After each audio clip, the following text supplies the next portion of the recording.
Hello students, once again you all are very welcome to instant sites.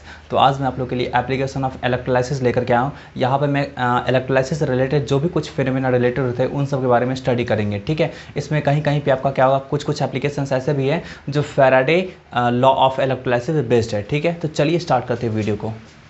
देखिए, आपका first आपका ये application है डिटर्मिनेशन ऑफ इक्विवेलेंट मास। और आपको पता है कि सेकेंड लॉ ऑफ फैराडे से, मतलब फैराडे के सेकेंड लॉ से क्या था, जब का इक्विवेलेंट मास का जो रेशियो होगा वो सेम होगा क्या, जब का डिपॉजिटेड मास के रेशियो के बराबर। तो अगर इन सब में से कोई भी 3 जगह दिया हुआ तो आप चौथा तो निकाल सकते हैं। मान लीजिए आपका EB, MA और MB दे रखा है। ठीक है, तो आप क्या कर सकते हैं, आराम से ये निकाल सकते हैं। ये कहने का सेंस क्या होगा, कोई एलिमेंट ए होगा जिसका इक्विवेलेंट मास आपका ए होगा और उसका कितना मास डिपॉजिट हुआ है रिस्पेक्टिव इलेक्ट्रोड पे, तो MA मास डिपॉजिट हुआ है ना। कोई एलिमेंट बी होगा तो उसका आपका क्या होगा, इक्विवेलेंट मास EB होगा और उसका कितना मास डिपॉजिट हुआ है, तो MB डिपॉजिट हुआ है। तो इस तरह से इस फॉर्मूला का इस्तेमाल करके क्या कर सकते हैं हम लोग जी, कैलकुलेट कर सकते हैं। नेक्स्ट आपका देखिए इलेक्ट्रोमेटालर्जी।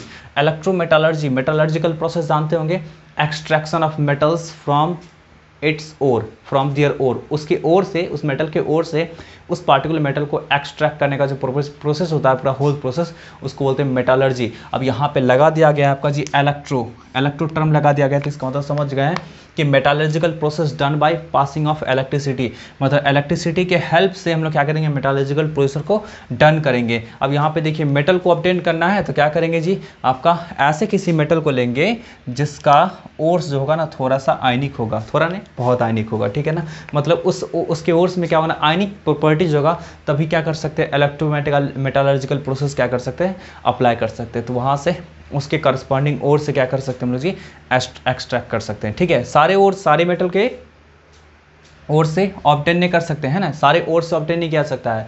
वही ओर से ऑब्टेन किया जाएगा जो आपका क्या होगा जी, मोर आयनिक होगा, जो तुरंत वाटर में डिजॉल्व होने के कारण आपका क्या होगा, आयंस में डिसोसिएट हो जाएगा after flow of electricity. Clear है, ठीक है। नेक्स्ट आपका देखिए मैन्युफैक्चर ऑफ नॉन मेटल का मैन्युफैक्चर। अभी इससे पहले देखे थे इलेक्ट्रोलाइसिस प्रोसेस में, तो कहीं कहीं पे आपका OH का जाके डिपोजिशन हो रहा था, इससे आपका वाटर बनता था और वाटर आपका सॉल्यूशन में और आपका ऑक्सीजन बाहर निकल के चला आता था। तो ऑक्सीजन गैस रिलीज हुआ ना, बहुत जगह ऐसा होगा कि Cl2 गैस रिलीज होगा, बहुत जगह ऐसा होगा कि हाइड्रोजन गैस रिलीज होगा।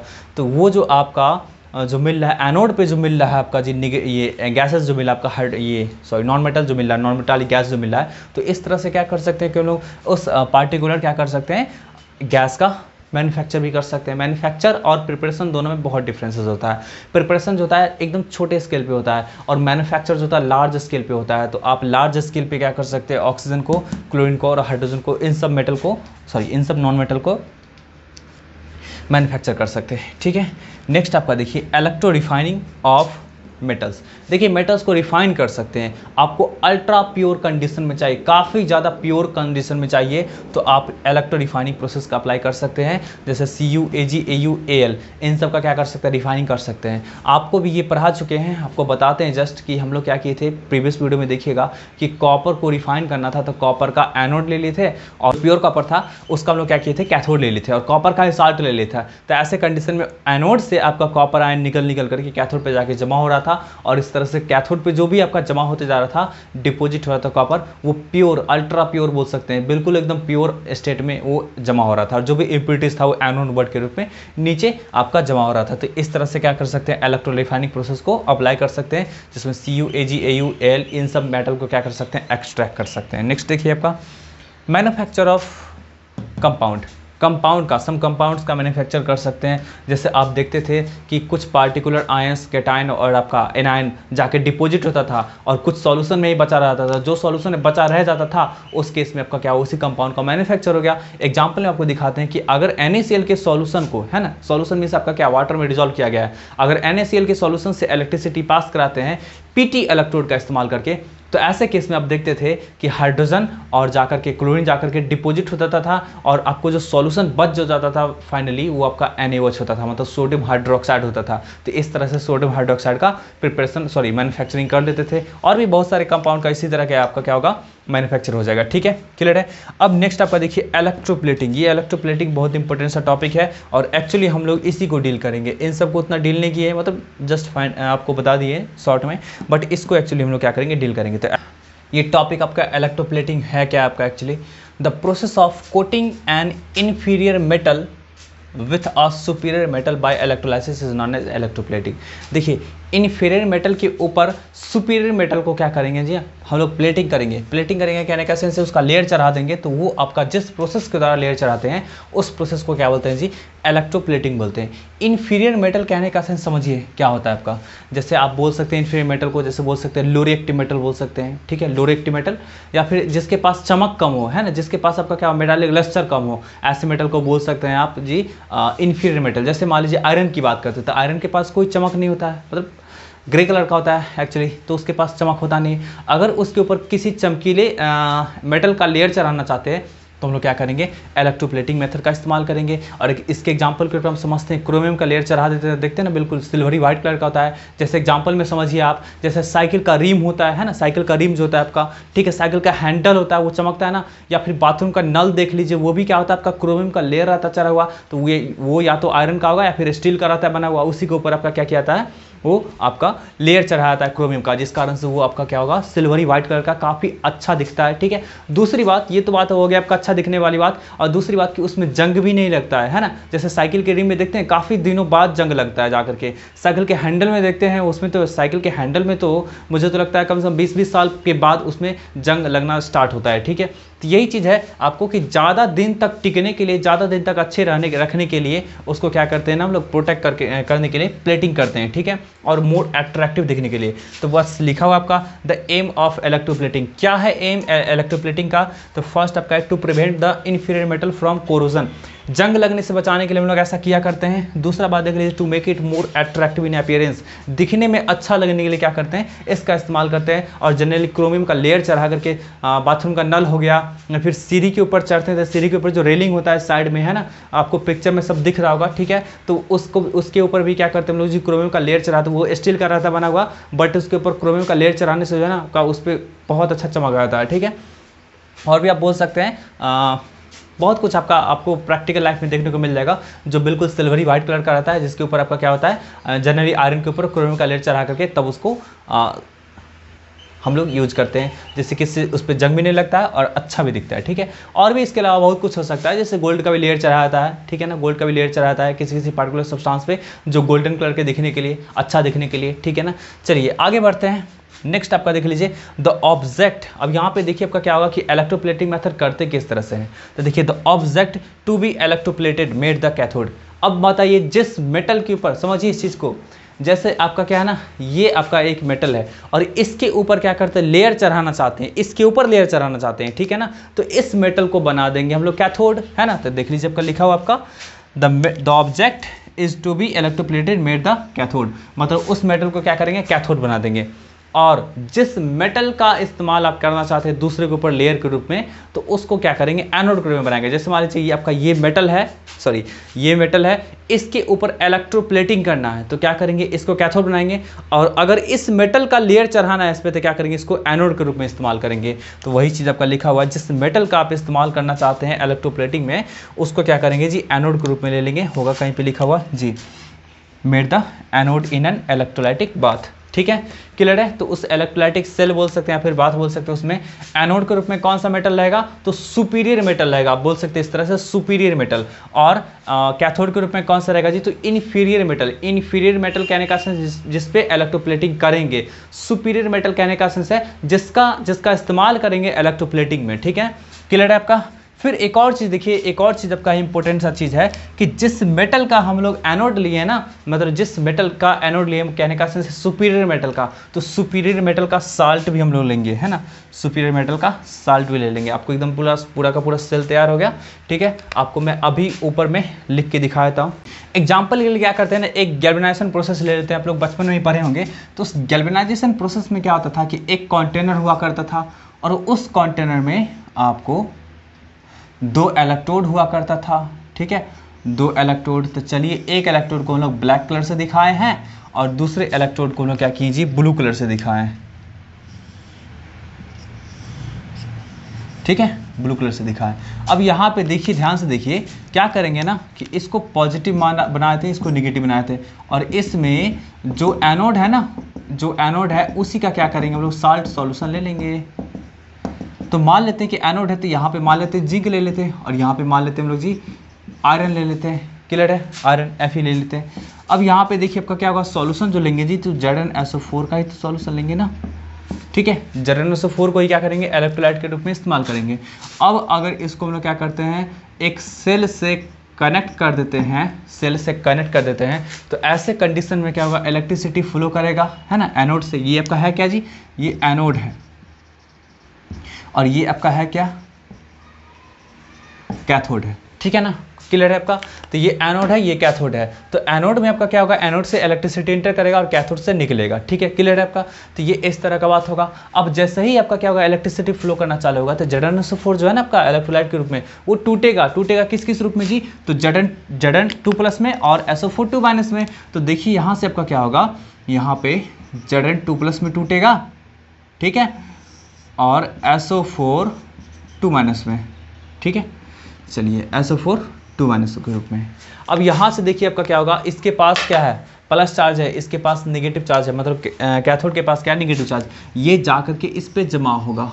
अगर ये एक आपका Zn2+ यहाँ से निकल करके इसके पास जाके जमा हो गया, डिपॉजिट हो गया, तो इसमें 2+ चार्ज का कमी हो गया नहीं जी आपका, है ना, 2+ चार्ज का कमी हो गया ना। तो देखिए एट द सेम टाइम, जिस टाइम में ये निकल करके इस पे जाके डिपॉजिट हुआ होगा, है ना, मान लीजिए डिपॉजिट हुआ होगा, तो जितना भी नंबर आपका क्या होता है Zn का डिपॉजिट होता है, उतना ही number at the same time क्या होगा, जबका यहाँ से ये निकल के आ जाएगा, है ना, ये यहाँ से आपका इस तरह से निकल के आ जाएगा। मतलब ये Zn2+ यहाँ से रिलीज कर देगा। कहने का सेंस है, अगर इससे एक आपका आयंस निकल करके इस पे डिपॉजिट हुआ, तो एट द सेम टाइम यहाँ से एक Zn2+ निकल के आ जाएगा। मतलब है तो यहाँ पे Zn, लेकिन क्या आपका होगा, आपको पता है ना, आपको पता है कि एनोड पे क्या होता है, आपका एनोड पे क्या होता है, ऑक्सीडेशन होता है, ऑक्सीडेशन होता है। तो एनोड पे क्या होगा आपका जी, Zn जो आपका होगा, है ना, Zn जो आपका होगा वो आपका क्या होगा, Zn2+ में कन्वर्ट होगा और 2 इलेक्ट्रॉन में। ये जो 2 इलेक्ट्रॉन रहेगा वो इसी के ऊपर छोड़ के जाएगा, है ना, इसी इलेक्ट्रोड पे छोड़ देगा और Zn2+ जो आपका होगा वो सॉल्यूशन में चला जाएगा। क्लियर है, ठीक है। तो जितना आपका Zn2+ यहाँ से यहाँ निकल के जाएगा, उतना ही आपका क्या होगा जी, Zn2+ यहाँ से यहाँ निकल के आएगा। फिर एक और चीज़ देख लीजिए कि कैथोड पे कौन सा रिएक्शन होगा जब का, तो Zn2+ जो यहाँ से यहाँ निकल के गया था, वो Zn2+ क्या करेगा आपका, यहाँ पे निगेटिव चार्ज है ना, अरे नेगेटिव है ना, कैथोड क्या होता है, नेगेटिव होता है ना, तो वहाँ से 2 इलेक्ट्रॉन ले करके और Zn में कन्वर्ट होता चला जाएगा, है ना, Zn में कन्वर्ट होता चला जाएगा। और ऐसे ही करते करते करते करते एक टाइम ऐसा आएगा कि ये आपका एनोड जो हुआ, सॉरी ये कैथोड जो हुआ, ये पूरा का पूरा सरफेस आपका क्या हुआ, Zn से, जिंक से कवर हो जाएगा, है ना, जिंक से कवर हो जाएगा। अब देखिए क्या होता है ना आपका, कि आयरन जो होता है, आयरन वो ऑक्सीजन से कंबाइन करेगा और आयरन ऑक्साइड बनाएगा, ठीक है, दैट इज रस्ट बनाएगा। ठीक है, क्लियर है। लेकिन आयरन के साथ एक समस्या क्या है ना, कि ये रस्ट तो बनाया है ना, आयरन ऑक्साइड तो बनाया, लेकिन ये प्रोटेक्टिव लेयर की तरह काम नहीं करता है। मतलब ये बनाया हट गया, ठीक है ना, बनाया हट गया, बनाया हट गया, बनाया, कहने का सेंस बनाया और मतलब आयरन का मॉलिक्यूल लेकर के सेपरेट होता है, मतलब लेयर बाय लेयर करके क्या होता है, हटता चला जाता है। तो इस कारण से क्या होता है ना, कि ये कंटिन्यूसली क्या होता है, आयरन के रॉड में या फिर आयरन का जो भी आर्टिकल होता है, उसमें ऑक्सीजन का लगातार अटैक होता रहता है, और वो अटैक करेगा, आयरन का ऑक्साइड बनाएगा, ब्राउन कलर का रस्ट, और वो बाहर हो जाएगा, लेयर के रूप में देखिएगा, हट जाएगा। उसको हाथ से भी छुएगा ना, टच करेगा तो आपके हाथ में आ जाएगा जंग, ठीक है। तो वो क्या होगा, हटता चलाता है। तो इस कारण से क्या होता है ना, कि नया नया सर्फेस अवेलेबल होता है, और नया सर्फेस के अवेलेबल होने के कारण क्या होता है, कंटिन्यूसली ऑक्सीजन का अटैक होते रहता है, और ऐसा करते करते करते करते ये आपका जो आयरन का जो आर्टिकल होता है पूरी तरह खत्म हो जाता है, नष्ट हो जाता है। लेकिन जिंक के पास एक आपका स्पेशल प्रॉपर्टीज ये है कि जिंक पे भी ऑक्सीजन का अटैक होगा, बट यहाँ पे एक ऐसा चीज है ना, कि जैसे ही आपका ऊपर वाले सरफेस पे ऑक्सीजन का अटैक हुआ तो जिंक ऑक्साइड बनाया। अब वो जिंक ऑक्साइड क्या है ना, आपका सरफेस को छोड़ता नहीं है ना, मतलब जिंक जो भी आपका मेटल है ना, जिंक का मतलब जो भी कुछ है, वो आपका हटता नहीं, अलग होता नहीं है। मतलब आपका क्या है ना, अगर मान लीजिए ये मानते हैं कि ये पूरा का पूरा जिंक ही है ना, ये पूरा का पूरा क्या आपका जिंक का ही सब्सटेंस है, तो इसको ऊपर वाले लेयर पे अगर जिंक ऑक्साइड मतलब ऑक्सीजन का अटैक करने का जिंक ऑक्साइड बना, तो ये ऑक्साइड बनाने के बाद जो है ना आपका ये लेयर के रूप में हटेगा नहीं, जिस तरह रस्ट हटता है ना, आयरन के केस में तो हटता नहीं है। तो मतलब कहने का सेंस क्या है, ये तो चिपका ही रहता है, तो चिपका रहेगा तो क्या करेगा आपका, ये प्रोटेक्टिव लेयर की तरह काम करेगा। मतलब ये चिपक गया ऑक्सीजन आकर के, अब दोबारा तो आपका न्यू सरफेस तो अवेलेबल है नहीं जो ऑक्सीजन अटैक करेगा, तो इस कारण से क्या होगा, आपका ये बचा रह जाता है। मतलब अब further oxidation do not takes place, मतलब इस पे आपका क्या होगा, अब दोबारा ऑक्सीडेशन टेक्स प्लेस नहीं हो सकता है। तो बस इसी कारण से क्या होता है कि ये पूरा का पूरा जो ब्लू कलर का जो आपका इलेक्ट्रोड था, ब्लू कलर का इलेक्ट्रोड था, ये पूरा ऊपर से मान लीजिए ब्लैक कलर से हम लोग दिखाए थे ना जिंक को, तो ये चारों तरफ से क्या आपका होगा जी, जिंक से कवर हो जाएगा, है ना, पूरी तरह जिंक से कवर हो जाएगा। तो यही होल प्रोसेस क्या कहलाता है जब का, गैल्वेनाइजेशन।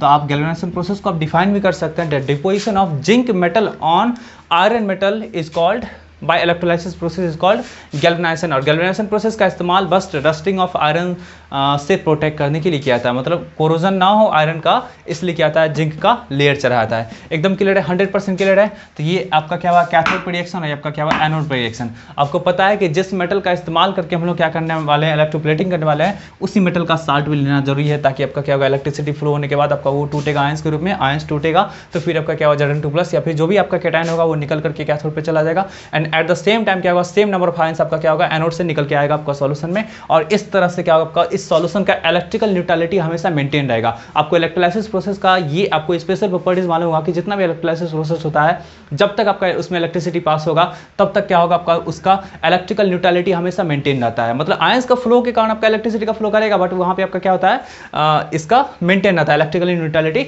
मेंटेन रहता है। ज्यादा फास्टली इसलिए बोल दे क्योंकि ये पॉइंट आपको बता चुके हैं, ठीक है। अब चलिए आगे प्रोसीड करते हैं। तो यहाँ पे जो भी कुछ था ये भी आपका लाइन आपको बता ही दिए कि जितना, देखिए आपका क्या है, on passing electricity into the solution then metal ions gets deposited on the cathode at the same time equal number of metal ions goes into the solution from anode, thus electrical neutrality maintains. Clear है, 100% clear है, ठीक है। अब चलिए ये बात आपका clear हो गया। अब हम लोग ये पता करेंगे कि इलेक्ट्रोप्लेटिंग करने के लिए, है ना, इलेक्ट्रोप्लेटिंग करने के लिए इस बात आपको सब कुछ पता चल गया कि कैसे करते हैं, बट इलेक्ट्रोप्लेटिंग करने के लिए क्या क्या चीज़ रिक्वायरमेंट है, मतलब क्या कुछ कंडीशन होना चाहिए, ठीक है ना, क्या कुछ कंडीशन होना चाहिए अच्छी तरह से इलेक्ट्रोप्लेटिंग कर सके, इसके लिए क्या कुछ कंडीशन होना चाहिए, इसके बारे में स्टडी करेंगे। दूसरी बात हम लोग स्टडी करेंगे कि कितना लेयर, कितना मोटा लेयर इस पे चढ़ा है, मतलब थिकनेस ऑफ द लेयर भी क्या कर सकते हैं, कैलकुलेट कर सकते हैं, ठीक है। तो आप लोग इसको जल्दी से नोट करिए, हम लोग आगे प्रोसीड करते हैं। कुछ रिक्वायरमेंट्स है कोटिंग करने के लिए, उसको ध्यान से पढ़ते हैं, ठीक है। बहुत ज़रूरी है आपका ये रिक्वायरमेंट, ये अगर इनमें से कोई भी मिस होगा तो आप अच्छी तरह से कोटिंग नहीं कर सकते हैं। फर्स्ट आपका देखिए, द सरफेस इज क्लीन्ड। सबसे पहला क्या होगा, आपका जिस मेटल के ऊपर हम लोग इलेक्ट्रोप्लेटिंग करने वाले हैं उसका सरफेस पूरी तरह क्लीन होना चाहिए। और हम लोग क्लीनिंग या तो डिटर्जेंट से करेंगे या फिर क्रोमिक एसिड से करेंगे। और ये इसलिए करते हैं ना, क्योंकि अगर मान लीजिए कोई ग्रीजी मैटर रहेगा चिपका हुआ, या फिर उसके ऊपर ऑक्साइड लेयर रहेगा चिपका हुआ, तो उसके ऊपर से जो हम लोग जो अदर मेटल को इलेक्ट्रोप्लेट जो कर रहे हैं तो वो तो सही से चिपकेगा नहीं, तो फिर तो लेयर के रूप में हट जाएगा आफ्टर सम टाइम, ठीक है ना। आफ्टर सम टाइम में सम डेज आपका क्या होगा, टकराएगा चिपका, फिर हट जाएगा, तो ऐसे में तो आपका क्या होगा, सही से स्टिक करेगा नहीं। इसलिए क्या करेंगे हम लोग जी, पहले उसको अच्छे साफ कर लेंगे ताकि कोई ग्रीजी मैटर न रहे, और दूसरी बात कि कोई ऑक्साइड का लेयर भी नहीं रहे, ठीक है, क्लियर है। चलिए आगे देखते हैं। देखिए आपका क्या हो रहा है, surface of the article should be rough होना चाहिए। Surface of the article rough होगा तभी तो आपका इलेक्ट्रोप्लेटिंग वाला जो मेटल है वो जाकर के चिपकेगा, है ना, नहीं तो रफ नहीं रहेगा तो क्या होगा, फिर से लेयर के रूप में हटेगा, ठीक है। जैसे देखे होंगे कि प्लास्टर करते हैं, ठीक है ना, लेबर मजदूर जो प्लास्टर करते हैं, दीवार पे हुआ या फिर सीलिंग पे हुआ, तो वहाँ पे क्या करते हैं ना, थोड़ा सा वो रफनेस क्रिएट करते हैं। सबसे पहले देखे होंगे आप, हैमर से मार करके रफनेस क्रिएट करते हैं, थोड़ा मोड़ा गड्ढा गुड्ढी क्रिएट करते हैं, जिससे कि जो भी सीमेंट वालू का जो मिक्सचर होता है उसको डालेंगे, है ना, तो वो जाकर के चिपकेगा अच्छी तरह से, ठीक है। चलिए यही चीज़ आपका होता है। नेक्स्ट देख लीजिए आपका क्या बोला जा रहा है, the concentration of electrolyte should be adjust so that a smooth coating will takes place. मतलब कॉन्सेंट्रेशन ऑफ इलेक्ट्रोलाइट होना चाहिए, एडजस्टेबल होना चाहिए, मतलब एडजस्टेबल नहीं, इस तरह से एडजस्ट करेंगे जिससे कि हम लोग जो कोटिंग जो होगा उसके द्वारा जो कोटिंग आपका होगा कैथोड पे वो स्मूथ होना चाहिए, स्मूथ होना चाहिए। ऐसा नहीं कि मतलब थोड़ा सा रफ टाइप का, बिल्कुल बेढब टाइप का, कि मतलब किसी पे कहीं पे बहुत ज़्यादा आपका ये जमा हो चुका है, कहीं पे आपका किसी पोर्शन पे कम हो चुका है, इस तरह का बात नहीं होना चाहिए। बिल्कुल आपका स्मूथ कोटिंग के लिए इस तरह से एडजस्ट हम लोग को करना पड़ेगा इलेक्ट्रोलाइट के कॉन्सेंट्रेशन को। नेक्स्ट देख लीजिए, करंट डेंसिटी भी सेम होना चाहिए, है ना, same throughout the process, whole process के दरमियान करंट डेंसिटी सेम होना चाहिए। इसके लिए क्या करेंगे, डीसी सोर्स का इस्तेमाल करेंगे। तो डीसी सोर्स तो हमेशा क्या करता है आपका जी, इक्वल अमाउंट में करंट सप्लाई करता है। तो यही आपका 4 इंपॉर्टेंट पॉइंट है, ये कोटिंग करने के दरमियान हम लोग क्या करेंगे, ध्यान में रखेंगे, ठीक है। चलिए आगे प्रोसीड करते हैं कि कोटिंग किए तो उसका थिकनेस क्या है उसको कैलकुलेट करेंगे, ठीक है। इसको नोट करिए। देखिए हम लोग क्या करेंगे, अब थिकनेस ऑफ द कोटिंग देखेंगे कि कोटिंग जो करेंगे तो उसका क्या थिकनेस होगा, है ना, कितने थिकनेस का बनेगा। चलिए हम लोग क्या करते हैं ना, सबसे पहले मान लेते हैं कि आपका रेक्टेंगुलर, मान लेते हैं ऐसा कि रेक्टेंगुलर ये कैथोड है, ठीक है, कैथोड है रेक्टेंगुलर। इसका मान लेते हैं लंबाई जो है, लेंथ जो आपका हो गया वो a है, और इसका ब्रेथ क्या आपका हो गया जी, वो b है, ठीक है ना, लंबाई और चौड़ाई आपका दिया हुआ है, ठीक है, क्लियर है आपका यहाँ पे। अब यहाँ से देखिए, if c thickness of the layer, then volume of the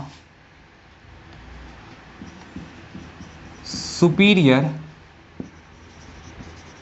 metal is। देखिए तो अगर मान लेते हैं कि कोटिंग जो है उसका थिकनेस मान लीजिए c है, ठीक है ना, if c thickness of the layer, अगर आपका क्या होता है, थिकनेस ऑफ द लेयर जो होता है वो c होता है ना, c होता है, तो हम लोग जो वो क्या करेंगे, तो volume of the superior metal, तो volume of the superior metal मतलब जिस मेटल का लेयर आप चढ़ाए हैं इंफीरियर मेटल के ऊपर में, तो उसका वॉल्यूम क्या होगा, तो देखिए तो वो आपका सुपीरियर मेटल इतना सरफेस एरिया पे आपका क्या हुआ, चढ़ा होगा, है ना, इतना सरफेस एरिया पे, लेंथ इसका कितना है, a है, और आपका क्या है, इसका विड्थ कितना है आपका, b है, ठीक है, तो लेंथ आपका क्या है, a है, और विड्थ कितना आपका b है, ठीक है, तो इतना सरफेस एरिया पे चढ़ा है, और थिकनेस कितना है, c है, तो आप इस अकॉर्डिंग अगर निकालेंगे तो a इंटू बी इंटू सी नहीं हो जाएगा आपका, अरे length into breadth into height, तो ये आपका क्या निकल के आ गया, वॉल्यूम निकल के आ गया, क्लियर है। फिर देखिए आपका क्या होगा जी, if density of the superior metal is d मान लेते हैं डेंसिटी, है ना, तो देखिए तो मास कितना आपका हो जाएगा जी, तो मास इक्वल टू क्या था, वॉल्यूम इनटू डेंसिटी होता है ना, वॉल्यूम कितना आपका a इंटू बी इंटू सी, और डेंसिटी कितना d ना, तो d, तो ये आपका क्या निकल के आ गया, मास निकल के आ गया। और आपको पता है फैराडे के फर्स्ट और सेकंड दोनों के कॉम्बिनेशन के कारण कि W इक्वल टू क्या होता है आपका, ZIT होता है ना, W इक्वल टू ZIT होता है, या फिर इसी को बोल सकते हैं Z के प्लेस पे क्या कर सकते हैं, E/96,500 into I into T, और यही W क्या होता है आपका, डिपोजिटेड मास ना, तो डिपोजिटेड मास हम लोगों को कितना निकल के आया है जब का, इतना निकल के आया है ना, तो देखिए तो ABCD, तो ABCD इक्वल टू क्या आपका निकल के आ गया, EIT/96,500 कूलम। आपको थिकनेस चाहिए ना, तो थिकनेस चाहिए तो क्या कर सकते हैं आप, आराम से ये C का वैल्यू निकाल सकते हैं, तो C इक्वल टू क्या हो गया आपका, EIT/ABD इंटू 96,500, ठीक है, यही आपका क्या हुआ, थिकनेस आ गया। तो इस तरह से क्या करेंगे हम लोग जी, thickness of the coating calculate करेंगे। तो यही आपका था एप्लीकेशन, इस तरह से एप्लीकेशन खत्म हुआ। इस पे बेस्ड क्वेश्चंस आपको मिल जाएंगे आपके टेक्स्ट बुक में। कॉम्पिटिटिव एग्जाम में कभी क्वेश्चंस आते नहीं है, अगर आएंगे भी तो बिल्कुल फॉर्मूला बेस्ड क्वेश्चन होंगे, जिसको आप लोग कर लीजिएगा, ठीक है। इस पर वैसे भी मैं क्वेश्चन कराने वाला नहीं हूँ, ठीक है। नेक्स्ट वीडियो लेक्चर में हम लोग बात करेंगे आरएनएस थ्योरी के बारे में। बहुत ही इंपॉर्टेंट सा कॉन्सेप्ट रहेगा, आरएनएस थ्योरी ऑफ इलेक्ट्रोलाइसिस, ठीक है, उसको मिस मत कीजिएगा, ठीक है। तो ये वीडियो कैसा लगा इसके बारे में प्लीज़ कमेंट करके बताइएगा। अच्छा लगा तो लाइक कीजिएगा, शेयर कीजिएगा अपने दोस्तों में भी, ठीक है। तो फिर मिलते हैं नेक्स्ट वीडियो लेक्चर में, तब तक के लिए बाय बाय।